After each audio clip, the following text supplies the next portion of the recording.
abide in his teachings, be our guide. May we follow his glorious example and tread with unfaltering steps this noble path, till we too shall attain enlightenment. All Buddhas throughout space and time, all honored ones, bodhisattvas, mahasattvas, wisdom beyond wisdom, maha prajna paramita. Good evening. I have a little bit of a talk for you with a whole bunch of questions at the end. So I'm hoping to do a little bit of talking and then a little bit of discussing. What I want to talk about tonight is our liturgy, really, and not so much diving into the meaning of the verses in our liturgy, but more on how we practice with liturgy. How liturgy is a support for our practice and how we engage with it, how we keep this, how we keep these practices alive. So I want to start off with a couple of definitions. You don't need to take notes, it's not that important, but sometimes having definitions aids in clarity. So when we're using words with each other, if we both know the meaning of a word, it's easier to understand than if we have two different meanings of the word. So I might use the word ritual, I might use the word form. So ritual here for this purpose of this talk is a religious or solemn ceremony consisting of a series of actions performed according to a prescribed order. And I believe Ronald Grimes came up with that definition. So ritual with that definition is synonymous with ceremony, although ceremony sometimes feels more formal than ritual. I'll probably use the word ceremony more tonight than ritual. And then you also have the word form. Form is the customary or correct method or procedure, what is usually done. Now, in Zen, we often talk about forms as nouns. We talk about practicing with the forms, or the form, or a form. And usually we're using that as a placeholder to describe sort of a consensus version of how an action should be performed. Now, that makes it easy to fall into right and wrong, whether we're hitting the mark or not.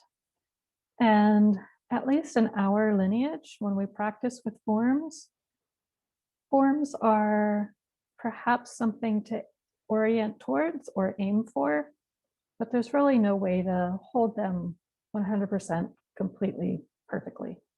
And often for those who are practicing with particular forms, like for example, a Jisha or a pre-center, that missing the mark is often more instructive than hitting it. So it's through our mistakes that we learn something. It's not through doing it perfectly. That's a lesson I learned the hard way over many, many years. And for those of you who don't like making mistakes, I don't either, but they're good for you. So they're good for me. And I will continue to make them. So thinking about forms, thinking about rituals, thinking about ceremonies. Another quality to keep in mind is that they can be inclusive or exclusive. And sometimes we want our forms and our ceremonies to be inclusive, and sometimes they're very deliberately exclusive. So when we think about some of these liturgies, some of these ceremonies, think about them perhaps in terms of inclusive or exclusive, or who is included and who is not. So ritual and form, ceremony and form, can be highly meaningful for participants and witnesses. They can mark life transitions or personal transformations. They can provide a socially accepted vehicle for the expression of strong emotion, grief or joy, sorrow, lamentation. And they function in a variety of different ways. So ritual, ceremony, communicates meaning um, in a highly symbolic way. And some people really latch on to understanding that meaning, knowing the language of the form. So think about it when we get together, somebody does this. You have a meaning for it. You know that language. There's something about putting the hands together, and perhaps making a bow that conveys respect, that conveys acknowledgement. So perhaps we put these words to this form of putting our hands together in Gasho. It means something. And for those in the know, we know what it means. Whereas someone coming to practice for the first time might not know what that means. They might repeat it, but they might not know. So it becomes a language. We think about for those who, I hate saying this, but in the before times and the before Zoom times when we were practicing in person, watching the doshi interact with the altar. There are forms there that have a language. There are certain times incense is offered. There are certain ways incense is offered. And it has its own meaning, its own form. Sometimes knowing the language can bring a sense of comfort or safety, familiarity, inclusiveness, groundedness, or feeling like you have a place in the universe. It locates us. Sometimes when we see the same forms again and again, after a period of time of having it ground us or locate us or feel familiar, we might start to get bored or we start spacing out. The forms have become so familiar, we don't pay attention to them anymore. And this is actually a useful spot to notice when your mind starts to space out. So for many years, I was a Jisha and I trained Jishas at Dharma Rain. And the Jishas are the ceremonial attendants that often bring the incense to the teacher up at the altar. And the Jishas have a lot of forms around them. They have probably as many forms as the precenters do. The people ringing the bells and leading our chants. And in training the Jishas, I noticed over time that when people first started off in that training role, there was a lot of anxiety, especially around doing it right. Like I want to remember all the steps. I want to remember what to do with my feet. I want to remember what to do with my hands. When do I move? When do I stop? When do I come back? Oh my goodness, how do I not set myself on fire up by the altar? Oh, I dropped the incense. Now what? So there's just a lot of thinking that goes on with picking up a new form. And eventually, you do it enough times, it becomes familiar. You start to relax. Okay, got it. I got it. And then the first real mistake is made. Something big happens. And all of a sudden, this Jisha catches themselves. It's like, oh, I'm supposed to be paying attention and I didn't. And look what happened. And usually there's a lot of self-judgment that happens. And it's okay. It's okay. Yeah, the incense dropped. It's okay. We can pick it up. It's fine. But there's a moment of there's anxiety and then relaxation, and then something happens, and now we're paying attention again. Oh, and in that paying attention again, we notice in a new way. We're listening perhaps a little bit differently. Perhaps instead of listening with our ears to words, we're listening with our body in relationship to somebody else's body. That's harder to do on Zoom, but we can do it a little bit. We could do it with the chant leader. When the chant leader is leading the chants, we can follow along doing our own chanting. Sometimes there's a sound delay and the sound doesn't match up with the movement of the mouth. That can be a little disconcerting, but it catches our attention. We pay attention in a particular way. Ritual can be transformative. These ceremonies can mark these changes in life situations, changes in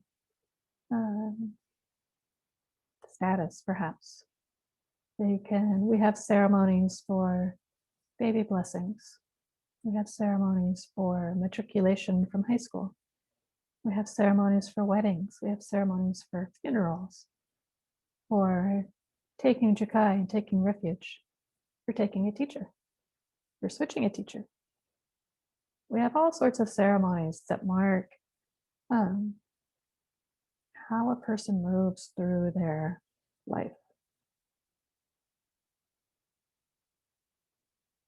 And these ceremonies not only mark something of significance for the person, but also for the Sangha, because the Sangha as a whole tends to either take part in these ceremonies or witness these ceremonies. So think again of that inclusive or exclusive. A wedding ceremony, there might be only a few people who are really involved in the ceremony, but many witnesses. And those witnesses aren't taking vows. It's just the two people getting married. And contrast that with something like Jukai, where there might be a small group of people who are taking the precepts for the first time, but the whole room, when the precepts are recited, from this present human state to that of becoming Buddha, will you keep this precept or not? The whole room says, I will. So it's a very inclusive ceremony.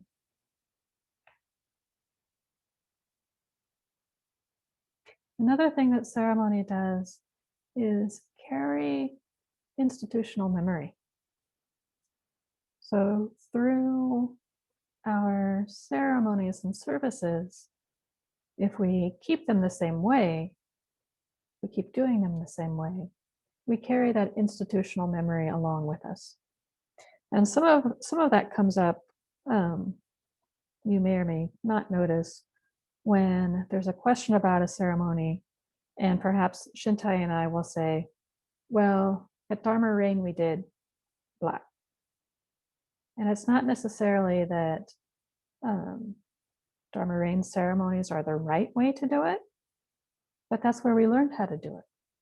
And so keeping in line with that is keeping that lineage memory of how these ceremonies are done. Different lineages may do ceremonies that are called the same thing, but with slightly different forms. And one of the things I learned when I went off to do training at Zen Mountain Monastery and training in, where was that? Somewhere in California. One of the many places in California. Wherever you go, that's the right way to do it. So when you're at Zen Mountain Monastery in upstate New York, and they do, a Sunday morning Dharma talk, the forms that they have around that is the right way to do it. If you go to Dharma Rain on this Sunday morning, then their forms around Dharma talk are the right way to do it. And if you go to Brightway, their forms are the right way to do it. And at Wy'East, our forms are the right way to do it. Yay! So there's some wiggle room, but not a whole lot. So in terms of services and ceremonies, we have sort of our regular ceremonies and services that we do, our Wednesday evening chants. We tend to rotate a recitation or a chant monthly. So we'll keep the same chant for a month and then shift to another one. In some places, they do the same chant all the time on a particular day, or they might rotate weekly, or they might have a set of chants that gets rotated on a particular basis. I believe Domyo has like 5 different morning program chants that gets rotated, something like that. So the same chants are done over and over, but there's enough variation that the mind stays fresh. So we don't start Fukanza Zengi and then everybody's in their own internal world because the mouths have been trained to recite in a particular way. That can happen. I was once able to chant a work practice verse and write a note at the same time because my mouth just knew the pattern of how to make the sounds. When I caught myself doing that, I was pretty abashed. I was pretty embarrassed about that. I was definitely not paying attention to what I was doing. So we have our Wednesday evening chants. We have the metta recitations on Mondays that Shintai is doing. In the realm of possible services, we also have on an annual schedule, we have our Jukai ceremonies. We bring forward Rohatsu in December. So this special time of extra sitting around the time of the Buddha's enlightenment. There are ceremonies that are part of my internal liturgical cycle that I learned at Dharma Rain that I would love to introduce at Wy'East at some point. When I'm moving in that direction. We're not quite there yet. But ceremonies around Sujiki and the feeding of the hungry ghosts, perhaps Snehan, honoring the Buddha's death, or Vesak, honoring his birth. There's a founder ceremony that is possible that honors our ancestors. So there's and those ceremonies that I just named tend to recur on an annual basis. So it might not be a weekly thing or a monthly thing, but in the springtime we do precepts. In December we have Rohatsu. So we have our liturgical cycle, and that can become ingrained such that in the spring there's just a feel of, it's Jukai. Oh, we're going to study the precepts now. Oh, this is the time to do it. Or in the winter, when it's Rohatsu, the energy just starts going in. And it's a body experience. It's not necessarily a calendar thing, but there's a body experience of turning inward and wanting to sit together.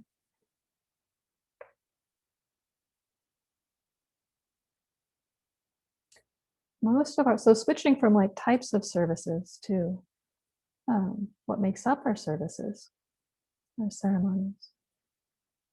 For our chanting services, often we'll chant or recite something, and then there's an echo or a dedication. And this dedication usually has two parts to it. There's an offering part and a prayer or a request part. So we chant something and then say we offer the merit of this chant to, and we offer the merit of this zazen period to, whatever it is we've just completed. And we name what it is we're offering to or who it is we're offering to. And then there's usually a request. May we have this happen, or may we remember, or may we continue to be inspired, or may we continue to do our Dharma practice. So there's both this outward energy and this inward energy. Does that make sense? I want to read, and it can be fairly simple, or it can be a little bit elaborate. And I want to read you the echo from the land blessing at Dharma Rain. So this was when we had a big ceremony to bless the land, to bless the space. And so this echo, this dedication was made for this particular event. But I just want you to listen to the language and listen to this, both the outward energy and the inward energy. And forgive me as I peer at my screen to read this. The great merit accrued from chanting these Dharanis. I had just chanted a variety of Dharanis. The great merit accrued from chanting these Dharanis is dedicated to the ultimate reality of true suchness, the supreme Buddha effect of enlightenment, the multiple manifested Tathagatas, the Deva and Naga guardians of the Dharma, the myriad sentient spirits of the threefold world, the spirits of Mount Hood, Mount St. Helens, and Rocky Butte, the spirits of the Columbia and the Willamette, the earth spirits of this piece of land, the organized and independent churches, shrines, and temples within this region and this country, the controllers of negative and positive forces of the universe balancing the law of nature and the creation of things in nature, and all the donors who have contributed to the creation of Dharma Ring. May the leaders of our nation, state, and city be led by wisdom, the Buddha's sun shine ever more brightly, the whole world and this land be secure and at peace, the Dharma wheel perpetually turn, all the members of the Sangha and the neighbors of this land enjoy well-being, our collective intention be fulfilled, the temple and environs become prosperous, the donors and the faithful devote themselves to sincere practice and acquire the air of dignity, and the sentient beings of the world of Dharma equally realize supreme wisdom. Just as Indra pointed a blade of grass at the earth and the magnificent temple sprang up on that very spot, so wherever a true heart exists, the Dharma springs up also. Just as incense spreads to fill a whole space, may the merit of these offerings spread across this land and establish it as a place of peaceful practice. May all unfortunate karma here and in the entire world find rest. May all beings displaced by our new buildings be in harmony with them and with all who enter them. May the merit of this ceremony bless all living things. That's rather long for an echo, but it has such a beautiful use of language that it grabs the attention. And it's done so rarely that it grabs the attention. And so I'm curious, when our chants become familiar and the mind drifts away, how do we bring our attention back in the same way we might when we're listening to something new or something unheard? How do we hear it again in a new way?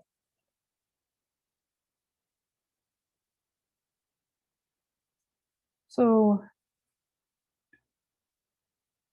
I want to leave you with a few questions about your engagement with services and ceremonies, or your thoughts around services and ceremonies. So given that ceremonies can help in focusing our attention or aiding in our practice by the physical process of it, just the doing of it, by learning with the body and bypassing our sort of intellectual understanding or intellectual parsing out of a variety of words and phrases. And given that enactment of ceremony can sometimes represent what it is we're chanting about. There are times in ceremonies when we talk about the flowers fall and somebody's throwing lotus petals. Or not. Everybody has an opportunity to offer incense, and we're all processing together. So what is your response to our chanted services? Do they support you in your practice? Are they boring or uninteresting? Are you curious about their meaning? Do phrases ever pop into your head throughout the day? Do you have a chanting practice outside of when our Sangha meets together? And how does your body respond to chanting? Is it different when you're by yourself versus when we're together, when we can be together? And so with that little touch on just the practice of the doing of chanting and the doing of ceremony, whether it's one of our common ceremonies or one of our sort of only every 3 years ceremonies. I would love to hear your thoughts and your input and your responses to this visceral body practice that we do together. So please feel free to speak up or ask a question or let me hear from you about your response to practice.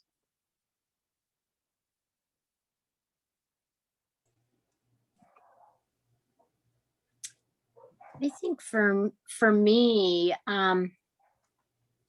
it's much easier at Wy'East than it is for me at Dharma Rain. I think when I'm at Dharma Rain, I wish I could put on a invisible cloak because I just know I'm going to turn the wrong direction. Or even when we are like going around the whole building and going to different stations, I find myself 3 stations before one, what trying to remember what I'm going to do when I get up to that station so I'm not embarrassed. It's like, am I going to say something? Are they going to say something to me? Am I supposed to bow, or are they going to bow to me? So I find myself really anxious, wondering, it's like, okay, I've done this before. Why can't I remember what I'm going to do at that one station? And it brings up a lot of things, even when I was Jisha, just going, okay, I've done this a bazillion times, but I know when I get up there, I'm going to not hand the incense in the right way or something. So I find that I drum up a lot of anxiety that I know my logical side goes, Kim, that's really silly. You don't even have to worry about it. But I think a lot of times I just really do have a lot of anxiety around some of the stuff that I just wish I could melt into the wallpaper and do it. I love the chanting. It really is a body practice. I just absolutely love the chanting, but I do find a lot of anxiety around a lot of the ceremonies and stuff. Mm-hmm. Yeah, thanks for sharing that. Mm-hmm. Ceremonies can be complicated. And they do provoke anxiety. Even for people who have done them for decades. I don't think I recognize the anxiety. Say more. I just blunder along. I mean, and so I try to fix it, get back in step. But I don't feel judgmental towards myself. I don't figure anybody else is judging me on that.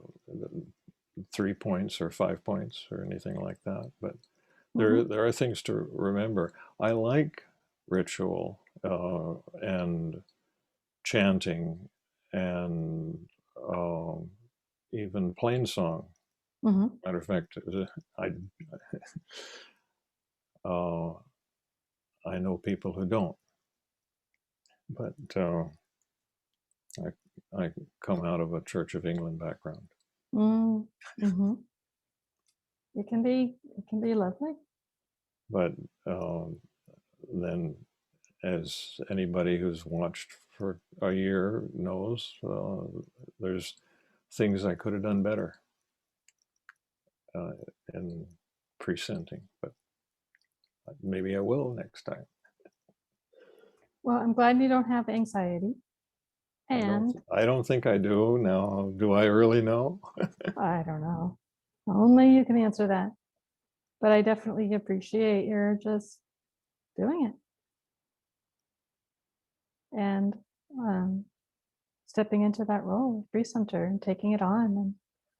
And I really see you as a well, let's see what shows up. Let's see what shows up tonight. Okay.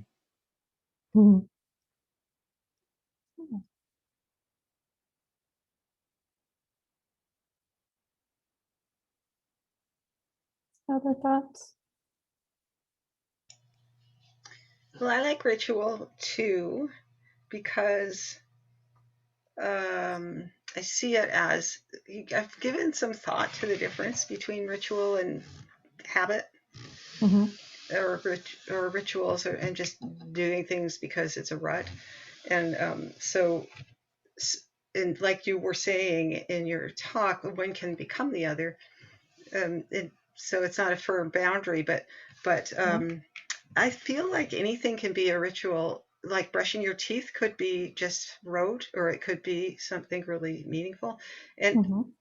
and I was, as you were talking about liturgical cycles, I love the idea as ritual as institutional memory, and ritual as kind of like historical reenactment in a Mm-hmm. way. I just love that. And I feel like it made me think of the liturgical cycle of horses and in this really similar way, because those actions are very meaningful to me. In the spring, you shed and you get out your spring blankets and you have them cleaned, and there's a really certain smell that goes along with that. And then in summer, Mm-hmm. you use fly spray, which is the worst kind of chemical there is, but it's a wonderful smell because it's horses in the summer. And it goes like that, the same way that you were describing um, your liturgical cycle and your body feelings about that. Mm-hmm. So for me, especially cycles of ritual as the years pass become very comforting. I'd like to know what's going to happen. Not that it's always going to be happening, but it's good to know what to expect. I Mm-hmm. mean, it's not always going to be the same way, but I like that. It's nice. It's supportive. It's a supportive container. The I think I was completely intimidated when I first came to Dharma Rain, whatever it was, 30, 25 years ago, whatever. It was the most terrified I can ever remember being. But Mm-hmm. Why? What is terrifying? because it was, yeah, that's a great question. I don't know why. Because I wanted it really a lot, I guess. And I didn't know any of the rules. It's Mm, not the first time I ever was in a situation where I didn't know the rules, but it might have been the first time like I really wanted something really badly and wasn't sure it was gonna, mm-hmm. that I would measure up. Mm-hmm. Um, but I saw Kyogen make so many mistakes so gracefully that it really, really was helpful. So I Yeah. think about that now, and if I'm presenting or Jisha or whatever, and I really like one time, not that long ago, when I was presenting, I totally forgot Zazen and went right from the dedication, the transfer of merit to announcements. And I just thought of how Kyogen would sometimes just completely forget entire verses. Yeah. And so I'm not that worried about it anymore. Still want to always do my best, but anyway, lovely talk. Thank you. Yeah. There's that difference between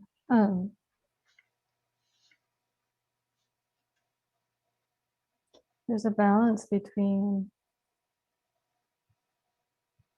mistakes are okay and casualness that I think you mentioned in talking about the liturgy of horses. Like, or actually no, it was when you're talking about brushing your teeth, that between ritual and habit, it depends on where you put meaning.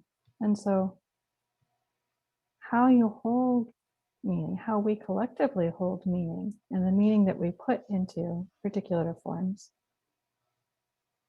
is important. And if we can hold ritual and hold form with a sense of meaning, but without being brittle or rigid, then there's an ease there that can be found at times. My hope is that, like, that is something that people can see as something that is accessible to them.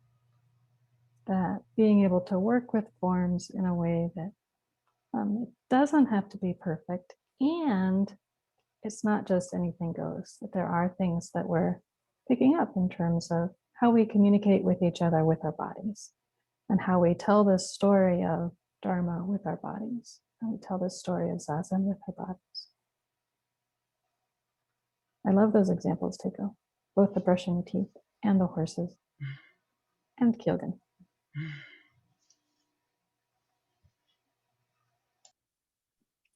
I picked up on your description of some things being inclusive and some things being exclusive. Mhm. And I think so hearing Teiko talk about Kyogen making mistakes and being light with himself Mhm. about it, and it would be important to me that Kyogen would do that because he's someone who people are watching. So I guess what comes to mind is senior students also being generous and kind and loving in how they hold their own forums and work with others. I had a weird experience once where I was in a Ryoban at Dharma Rain and someone complained later because I hadn't formally taken a teacher yet, which is the form at Dharma Rain. The form is that you're only in a Ryoban if you've formally taken a teacher. But I was invited to be in the Ryoban and Ryoban. And I remember that not feeling good, particularly because of how vulnerable I felt about being in the Ryoban. It was my first time doing it. I didn't, but I remember, gosh, this makes me feel really included in Dharma Rain. So then later when a senior student complained, I was like, wait, what is that? I don't know where to put that. Yeah, I can see where that could be super uncomfortable. And that, yeah. I've also noticed what Keiko mentioned as far as graceful acceptance of mistakes. That we were watching Jyoshin while we were still in downtown and getting that same sense that, yes, this is important. Yes, this is formal. Yes, we take this seriously, but no, it's not something that if you make a mistake, it's the end of the world. As far as the actual thing, the chants, I don't get along well with the lineage. I don't really, I can't follow that all that well, but the actual chants, I find them confusing. It's interesting to see them after you've heard them enough to to find the more confusing lines coming back in times outside of the actual meetings and going, oh, that's what that meant. But there was more meaning behind them when we were doing them together. Thank you. Yeah, they have a way of slipping in, don't they? They have a way of showing up in our lives in particular ways. Now I remember when I was first learning about the precepts, there was explicit instruction to listen for or pay attention to the mind, and when phrases from the precepts popped up, to really pay attention to that. And then I would find that I would have pieces of the services popping up that way too. What does that mean? What does that mean? Why am I thinking about that? But something was appropriate there. And my intuitive mind made the connection faster than the intellectual mind made a connection. Holy moly, it's 8:14. One last burning question? Or not? I had some thoughts, lots of thoughts actually. It seems like there's like you were saying, Jyoshin, we're all saying lots of different purposes for different rituals. And I know when I first came to do the meditation, I was, like other people have said, kind of nervous that I would do it wrong or not enough bows or whatever. But I was made to feel comfortable that if I made a mistake, it was no big deal, and that helped me a lot. I'm not really into I have a hard time with strict rituals and somberness. And sometimes I think of rituals, like you explained with some ceremonies, of they have a ritual and a purpose and then a celebration. And I kind of like that, I like to know what the ritual's for.